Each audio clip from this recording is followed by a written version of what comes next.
나머지 이제 기피사항, 저희들이 피해야 될 사항들에 대해서 좀 언급을 하자면은, 화장실은 진들이 거주하는 곳이기 때문에 저희들이 용변을 보고 나서 빨리 나와야 돼요. 거기에 뭐 앉아서 그 밖에 있는 사람하고 얘기를 한다거나 아니면 거기서 독서를 한다거나 이런 것들은 다 기피사항들입니다.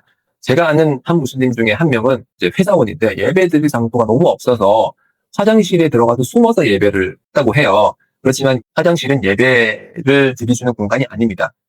왜냐면은 진이 거주하고 있는 곳이고 더러운 물체가 항상 있을 수 있는 곳이기 때문에 바닥에 오줌이 있을 수도 있고 그렇기 때문에 화장실에서 예배드리는 것은 허락이 되지 않습니다. 마찬가지로 하나님의 이름이 언급된 그런 물체를 가지고 들어가는 것도 화장실에 들어가는 것도 기피사항이거든요.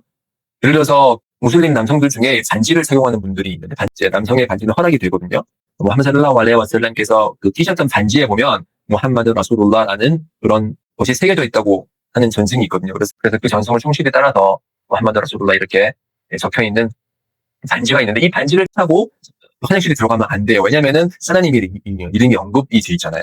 그렇기 때문에 그걸 빼고 이제 들어가시거나 아니면은 빼고 바깥에 놓을 적당한 곳이 없다. 거기 바깥에 놔두면은 누가 갖고 갈 것 같다. 그러면은 호주머니에 넣어서 그게 노출되지 않도록 하는 게 좋고요. 마찬가지로 꾸란, 무스하프라고 하죠. 무스하프. 꾸란이 적혀있는 그런 우리가 일반적으로 보는 꾸란 그런 아랍어 원본이라든지 아니면은 터프시르나 아니면 한국어 번역도 마찬가지예요. 그걸 가지고 안에서 들어가서 읽거나 아니면은 들어가는 그것과 함께 들어가는 자체가 비상항입니다. 그렇지만 한국적인 상황을 고려해서 이거를 같이 내가 갖고 있는 꾸란을 화장실에 같이 들어가지 않으면 바깥에 놔두면 누가 훔쳐갈 것 같다. 그러면은 이제 그거는 필수 불가결한 상황이기 때문에 그걸 가지고 들어갈 수 있지만 가방이 있다면 가방 속에 넣어두거나 아니면 무스하프가 꾸란이 작은 거라면은 호주머니 안에 넣어서 최대한 노출이 되지 않도록 하는 게 좋습니다. 그리고 뒤처리를 할 때 물로 하실 때는 왼손으로 하시고요. 오른손으로 뒤처리를 하시거나 아니면 오른손으로 성기를 만지는 행위는 기피사항이기 때문에 왼손으로 뒤처리를 하는 걸 잊지 마시고요. 자, 이것이 따하라와 그리고 화장실에 관한 그런 주제들이고요. 자, 그러면 짧게 그 피터라에 대해서 잠깐 설명을 하고 내일은 우두와 그리고 무술과 하얀 몸에 대해서 설명을 하도록 하겠습니다. 이 피트라라는 것은 한국어로 번역을 하자면 창조 본성이라는 거예요. 창조 본성, 즉 하나님께서 우리를 처음으로 창조하셨을 때 그 본성 그대로 보존된 그런 상태를 이제 창조 본성이라고 얘기를 해요.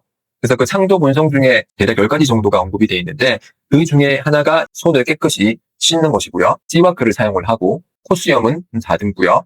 석수염은 기르고 손 발톱은 깎고 그리고 겨드랑이 털은 뽑고 음모는 제거하는 이제 이런 상황들이 있는데 하나씩 설명을 드리자면은 시와크라고 하는 거는 아라크라는 나무 뿌리에서 가져와서 뿌리를 잘 다듬어서 칫솔로 사용하는 것이거든요. 아라크가 어떻게 생겼는지 제가 보여드릴게요. 시와크가 이렇게 생겼어요. 아라크라는 나무의 뿌리들이 이렇게 생겼어요. 아라크의 그런 뿌리는 우리 손가락처럼 얇아서 요거를 잘 관리를 하면은 시와크로 사용을 할 수가 있어요. 1400년 전부터 이슬람은 구강 청결에 관해서 굉장히 신경을 많이 쓰고 있었다는 것을 저희가 알 수가 있겠죠. 현대에서는 이제 치약 칫솔이 있어서 구강 청결에 대해서 지금 신경을 많이 쓰고 있지만 하나님의 계시에 의해서 저희는 1400년 전부터 항상 휴대용 칫솔, 시와크를 가지고 가면서 항상 저희 이를 깨끗이 하는 것을 권장이 됩니다. 그래서 하디스에 의하면은 시와크를 사용하는 것은 하나님의 기쁨이 있다고 했어요. 하나님의 기쁨이 있다고 했기 때문에 시와크를 자주 사용하시고 시와크가 없는 한국의 현실을 봤을 때는 양치질을 자주 하시는 게 좋죠. 양치질을 자주 하시면 상대방도 저희 입에서 나오는 좋은 향기 때문에 기쁨을 느낄 것이고 더 중요한 것은 하나님께서 기뻐하신다. 또 다른 그 피트라는 수염을 기르는 행위.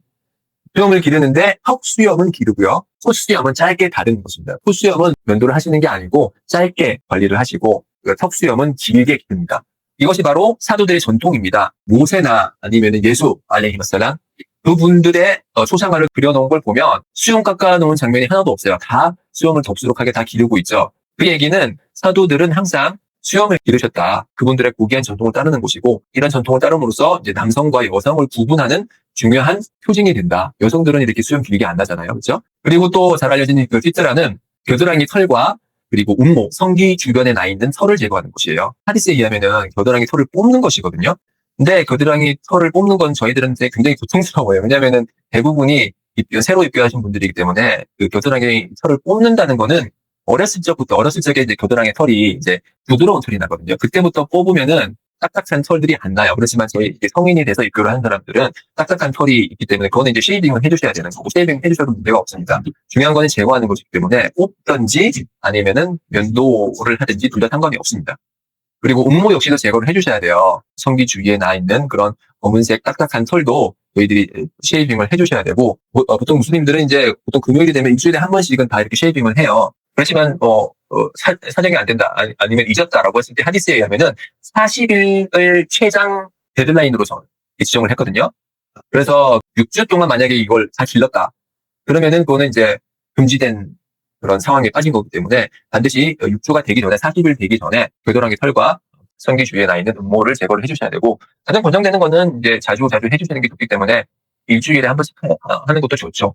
이렇게 겨드랑이 털이나 그런 성기에 나 있는 음모를 제거를 하는 것이 그 위생적으로도 굉장히 바람직한 게, 겨드랑이에서 땀이 나잖아요. 땀이 나면서 그 암내가 발생을 해요. 그 암내가 나는 이유 중에 하나가 겨드랑이에서 나오는 그 땀을 먹고 사는 박테리아가 겨드랑이 털에 거주를 하거든요. 이게 겨드랑이 털이나 음모를 제거하면 박테리아가 살 수 있는 곳이 원천적으로 제거가 돼요.